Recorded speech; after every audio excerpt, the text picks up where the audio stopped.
શારદાનું આગમન મોટા ભાઈને હંમેશ માટે ગમતું.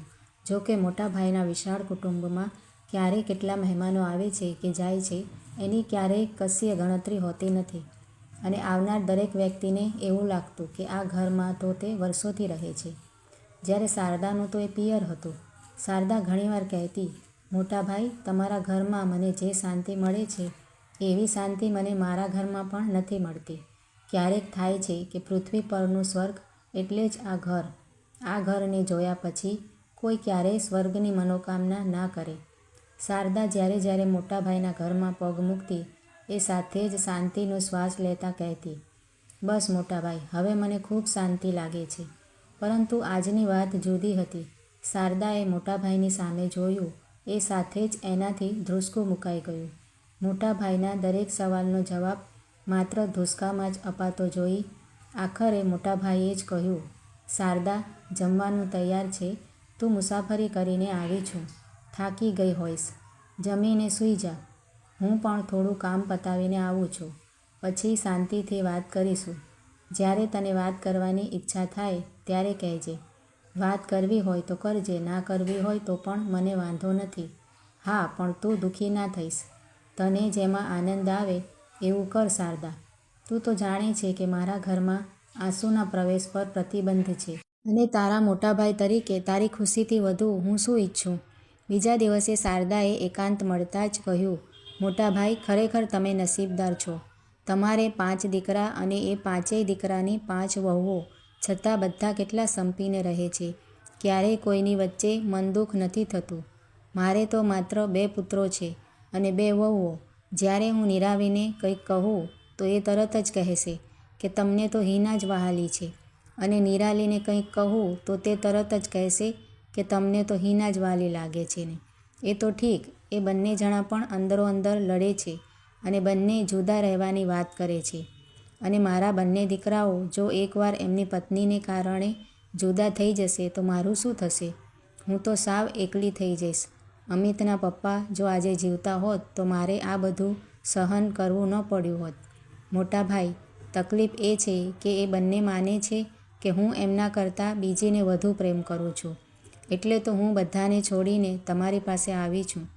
અરે, ઘણીવાર તો હું કહું છું, તમારા મામાને ત્યાં જુઓ, 5 વહુઓ પણ સંપીને રહે છે, જ્યારે તમે 2 જણ પણ.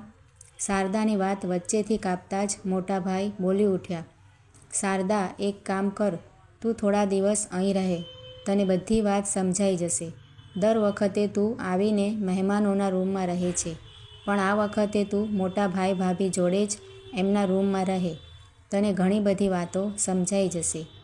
જે વાત ક્યારેય કોઈ જાણતું નથી એ બધી વાતો તું જાણે અને સમજે એવું હું ઈચ્છું છું. અને તને જે કંઈ અયોગ્ય લાગે એ મને કહેજે. તું આખો દિવસ 5 જણની દિનચર્યા જોયા કર. દરરોજ રાત્રે મને વાત કરજે. થોડા જ દિવસો બાદ શારદા બોલી, મોટા ભાઈ, સૌથી મોટી વહુ શુભદા આખો દિવસ કામ કરે છે, જ્યારે સૌથી નાની વહુ જ્યોતિ કશું જ કામ કરતી નથી. યશોદા અને વંદના નોકરીએ જતા પહેલાં તૈયાર થવામાં ખાસ્સો સમય બગાડે છે. તૈયાર થાળીએ જમી લે છે. અને મેઘના તો ઘરનું ને બહારનું થોડું થોડું કામ કર્યા કરે છે. જો કે મેઘના મોટે ભાગે શુભદા કહે છે એમ જ કરે છે, પણ બધાએ મોટું મન રાખે છે. બાકી એકાદ વહુ કામ કરે અને બાકીની વહુઓ તૈયાર થાળી ખેંચીને જમવા બેસે એવું ના ચાલે. શારદા એકી શ્વાસે આ બધું બોલી ગઈ. મોટા ભાઈ શારદા સામે જોતા બોલ્યા, શારદા, આવી વિષમ પરિસ્થિતિ વચ્ચે પણ પ્રેમ અને સંપ રાખવાની જવાબદારી વડીલોની છે. મધ્યબિંદુ જોયું કે જ્યોતિ ઘરના બધા બાળકોને ભણાવે છે. તે બધા કરતાં વધુ ભણેલી છે. એટલું જ નહીં, બાળકો એની જોડે એટલા હળીમળી ગયા છે કે એની પાસે તરત ભણવા બેસી જાય છે. પરિણામ સ્વરૂપ આ ઘરનો દરેક બાળક સ્કૂલમાં પ્રથમ નંબરે પાસ થાય છે. તારા જેવી જ વાત શરૂઆતમાં મોટી વહુ શુભદાએ મને કહેલી. ત્યારે મેં શુભદાને મારી પાસે બેસાડીને કહેલું કે તારા પગલે ઘરમાં શુભ કામની શરૂઆત થઈ છે. તારું નામ શુભદા. તું તો સૌથી મોટી છું, એટલે દરેક રીતે પ્રેમમાં સૌ પ્રથમની હકદાર તું જ છે. જેમ અમે તને પ્રેમ આપીએ છીએ તેમ તું પણ જ્યોતિને પ્રેમ આપ. ત્યારબાદ મેં જ્યોતિને પણ બોલાવી. હું જાણતો હતો કે જ્યોતિ પુષ્કળ શ્રીમંત કુટુંબમાંથી આવેલી છે. એને ક્યારેય કંઈ જ કામ કર્યું નથી. હા, ભણવામાં ખૂબ તેજસ્વી હતી. મને ખબર હતી કે એ કામ કરી શકવાની નથી. તેથી મેં કહ્યું કે જ્યોતિ, તું તો સૌથી નાની વહુ છે. મને ખૂબ લાડકી છું અને તારી તેજસ્વી કારકિર્દીથી અંજાઈને મેં તારું નામ જ્યોતિ રાખ્યું છે. આ ઘરમાં ઘણા બધા બાળકો છે. એ બધાને ભણાવવાની જવાબદારી આજથી તારી. અને એ કામ એણે સહર્ષ સ્વીકારી લીધું. દરેક વહુ ઈચ્છતી હતી કે પોતાનું બાળક પ્રથમ નંબરે પાસ થાય. ટ્યુશનમાં આવવા જવાનો સમય બગડે તે ઉપરાંત 1 કલાકમાં બાળક કેટલું શીખી શકે, જ્યારે જ્યોતિ તો આખો વખત બાળકો સાથે રહેલી અને બાળકોને રમાડતા રમાડતા પણ ભણાવી લેતી. ખરેખર બાળકો સાચવવા એ પણ એક અગત્યનું અને મોટું કામ છે. શારદા, જ્યારે બીજા નંબરની વહુ મેઘના આવી ત્યારે સુભદા અને મેઘના વચ્ચે મનદુખ ઘણા થતા હતા. પણ બંનેને મેં વારાફરતી પાસે બેસાડીને એકબીજાની ગેરહાજરીમાં સમજાવેલા. સુભદાને મેં કહેલું કે સુભદા, તું મોટી છું, તારું મન ઘણું જ મોટું છે. અમને તારા પર ઘણો પ્રેમ છે. અમે ઈચ્છીએ કે તું મેઘના પર પણ એટલો જ પ્રેમ રાખ. અને મેઘનાને પણ બોલાવીને કહ્યું કે મેઘના, તારું નામ મેં મેઘના કેમ રાખ્યું છે એ ખબર છે? મેઘ હંમેશા પોતે વરસીને બીજાને આનંદ આપે છે. તું પણ ચારે બાજુ તારો પ્રેમ વરસાવીને આ ઘરને સ્વર્ગમાં બદલી લે. મને તારા માટે ખૂબ જ માન છે. તું ઈચ્છે છે તો સુભદા પર પ્રેમ વરસાવીને એને જીતી લે. તે તો અમારા બંનેના મન જીતી જ લીધા છે.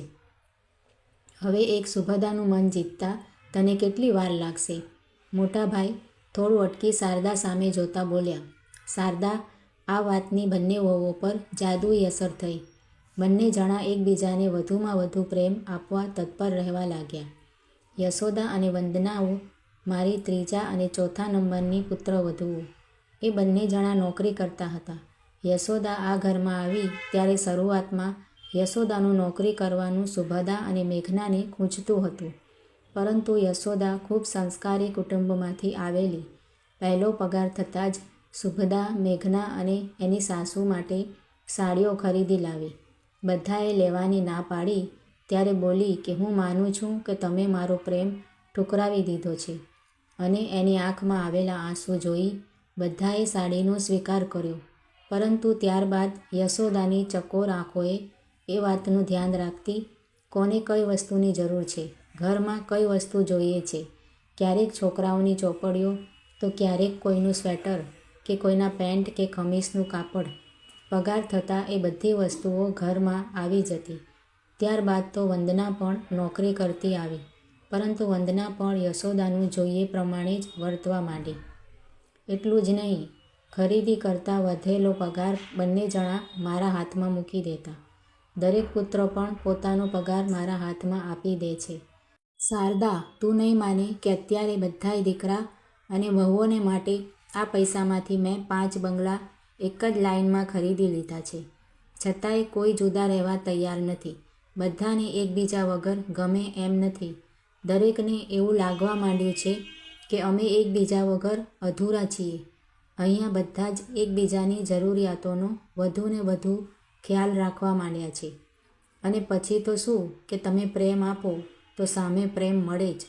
અત્યારે કદાચ 5માંથી એકાદ જણ પણ જો પિયર જાય છે તો ઘરમાં બાકીના બધા સભ્યો ઉદાસ બની જાય છે. શારદા, તું આજે આ ઘરને સ્વર્ગ માને છે, પણ ઘરને સ્વર્ગ બનાવવા પુષ્કળ મહેનત કરવી પડે છે. દરેકના મન સાચવવા પડે છે અને મન જીતવા માટે ક્રોધ નહીં પણ પ્રેમનું હથિયાર ઉગામવું પડે છે. અત્યારે 5 વહુઓ એવું જ માને છે કે અમને એમના માટે ખૂબ જ પ્રેમ અને માન છે.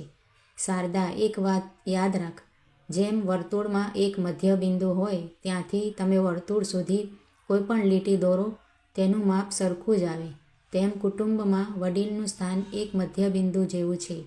કુટુંબના કોઈ પણ સભ્ય પ્રત્યે એક સરખું જ પ્રેમ અને માન રાખવાના હોય છે. ભૂલ દરેકની થાય છે, પણ એ વ્યક્તિને એકલીને પાસે બેસાડીને પ્રેમથી કહેવાનું હોય છે. બીજી વ્યક્તિના દેખતા અપમાન કરીને નહીં. શારદા, જો દરેક વડીલ આવું મધ્યબિંદુ બની જાય તો મને નથી લાગતું કે પૃથ્વી પર સ્વર્ગ ના ઉતરે.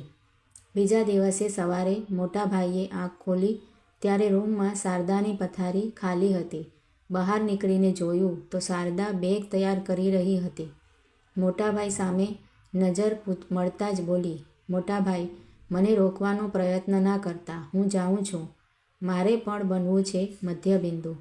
મિત્રો, આજની આ વાર્તા તમને કેવી લાગી તે કમેન્ટ કરીને જરૂરથી જણાવજો. અને જો સારી લાગી હોય તો વિડીયોને લાઇક શેર કરીને આવી જ બીજી વાર્તાઓ જોવા માટે મારી આ ચેનલને સબસ્ક્રાઈબ જરૂરથી કરજો. વિડીયો જોવા માટે તમારા બધાનો ખૂબ ખૂબ આભાર માનું છું.